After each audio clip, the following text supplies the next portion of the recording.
So we have I equals 0, and while I smaller and equal to 10, we print I equals I plus 1. So, and then you can just do I plus and equal 1.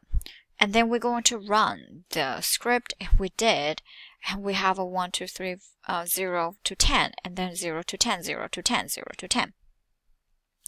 So the result is a print of the number 0 to 10 with each iteration over the while loop. The value of the variable I is increased by 1. The variable I is referred to as a counter. The while loop keeps going until the condition becomes false. That is when the counter reaches the value of 11. The while loop structure uses a syntax similar to the if structure. The while statement ends with a column, and the next line of code is indented to create a block. And we're going to save this. Oh, not the window. This is already saved, and we're going to close it out. And next, we're going to try the for loop. And the same way, we're going to open a new, and then I'm going to save it, file, and save as. And this one will be for loop, and click save. And for the for loop, we will do numbers equals, and I have a 1, 2, 3, 4, 5. And then I will do for number in numbers, and column, and print number. And I'm going to save it and then run.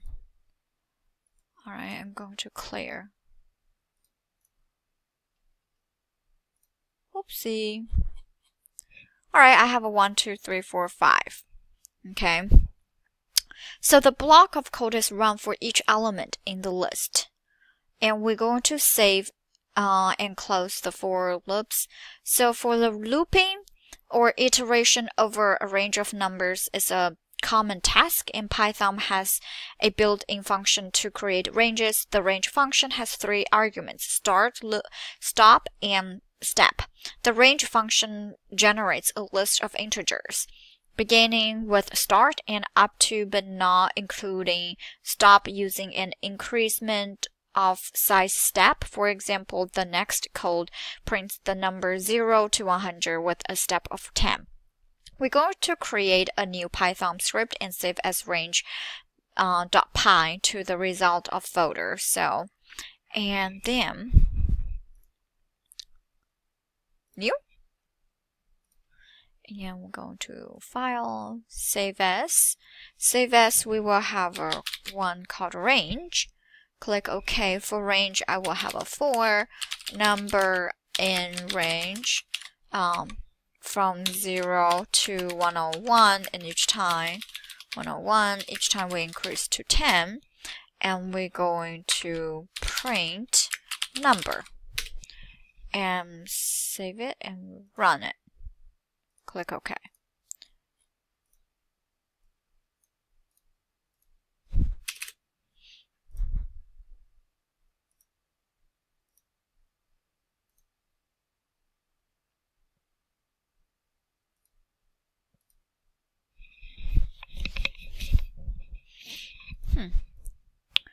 Failed to run script, syntax error, invalid syntax, print. For number in range, I don't need a space here. Alright, 0, and then, oh, I missed the column. Right, and then I'm going to click run again, click OK. Now it's running. So it's from 0 each time we add on 10. So, run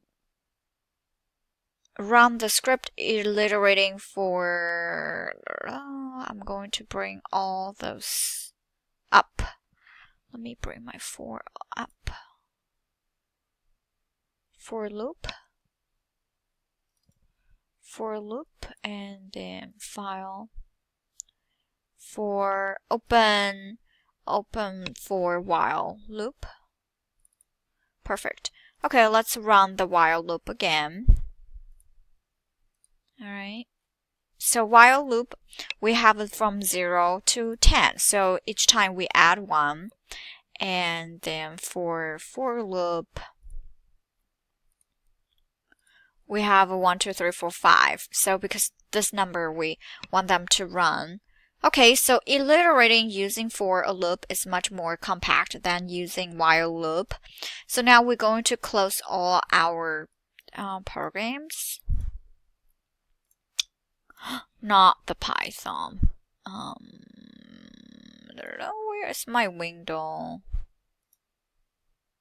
Not import script. View. Interactive window. Okay, bring it back. In view interactive, alright, so, alright, and then usually iterating over a loop simply runs a block of code until it has used up all the sequence elements. Sometimes, however, we may want to interrupt a loop to start a new iteration or to end the loop. We can use the break statement to accomplish this, which we will do right now. So now we're going to get a new one. So script file, and we're going to save as. And this time we save it as, we called it break loop.py.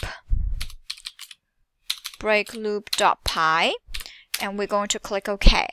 And we write the following. So from math, import square root for I in range 1001, and then we have a 0 and we have a -1, and column, don't forget the column, and we have a root equals square root of I, and then if root equals integer of root, and we have print I, and we put a break. And now I'm going to save it and run. So we run the script and click OK, and we can see it's 961. So the code determines the largest square below 1000. A range of integer is created starting at 1000 and counting down to 0. The negative step is used to iterate downward. When the square root of the integer is identical to the integer of the square root, we have the solution and there is no need to continue. The solution is printed and the loop ends. The command scripts. Well-developed scripts include comments that provide documentation about the script. Typically, the first few lines of a script consist of comments, but comments also occur throughout a script to explain how the script works. Comments are not executed when the script is run. In Python, a comment is preceded by the number of sign pound, like earlier I did. So the number sign pound, and any text that comes after the number sign is ignored during the execution of the script. Next, we will add some comments that would prove useful in almost any script we're going to write. And for the break group, before that, start from 4, I'm going to put a pound sign. So name, we can put your name here, angle brackets, your name, and for you can put the date.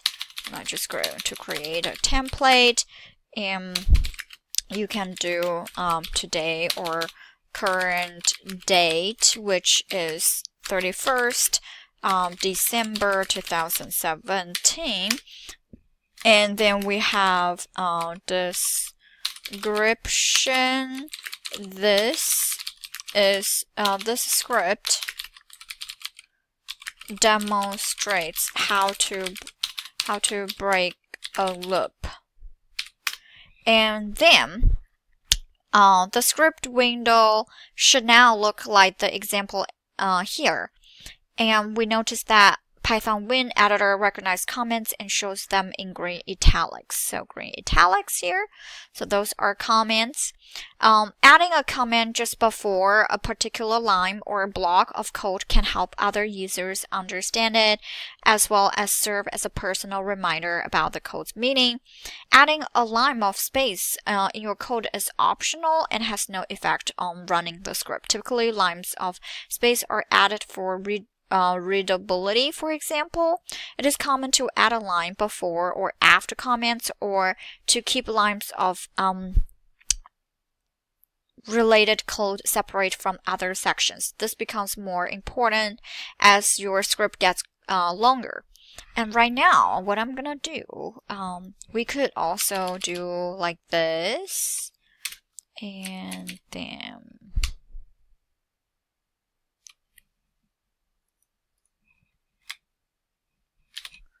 so it looks prettier.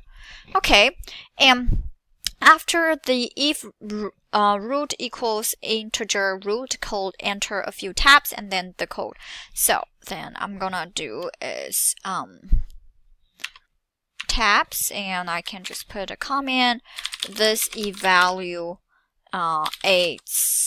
whether the root is an integer. So, inserting comments allow you to enter specific comments to explain various specific parts of your code. A related technique is commenting out several lines of code all at once. Say, for example, you have written some code and you have tested.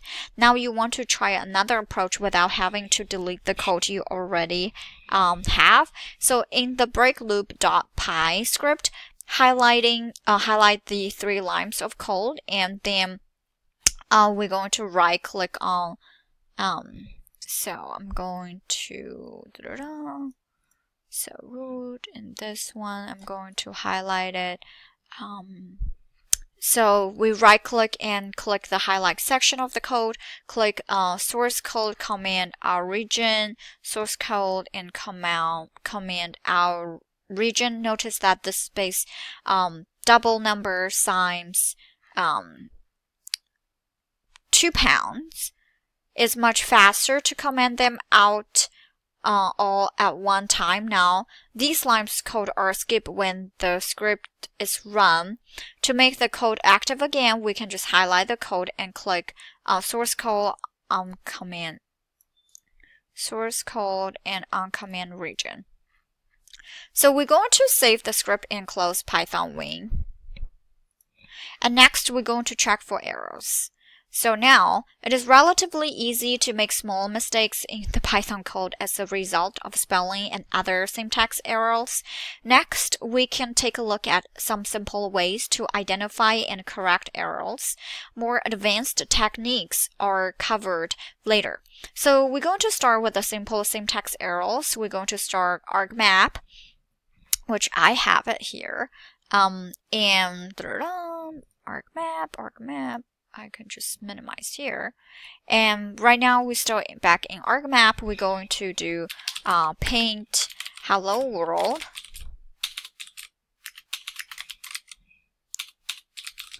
Obviously that you can see my print. It's not print, and then I can just call it back and put R here and then print hello world. So there was a typo in the print statement, and the result is a syntax error. And parsing error, syntax error, invalid syntax. Notice that the error message indicates both the type of error, parsing error, and where it occurred, line 1, and we can try to minimize typos by using the prompts provided as you start typing. And now I can just click the callback error and call it back, and small variation of your print statement by running the following. Now I have hello world, and I'm just can call back and delete this. So, and then the same and offline. So that notice that the error messages provide specific details on the nature of the error. It's right here, end of line. So EOL stands for end of line, so that we know that where to look to correct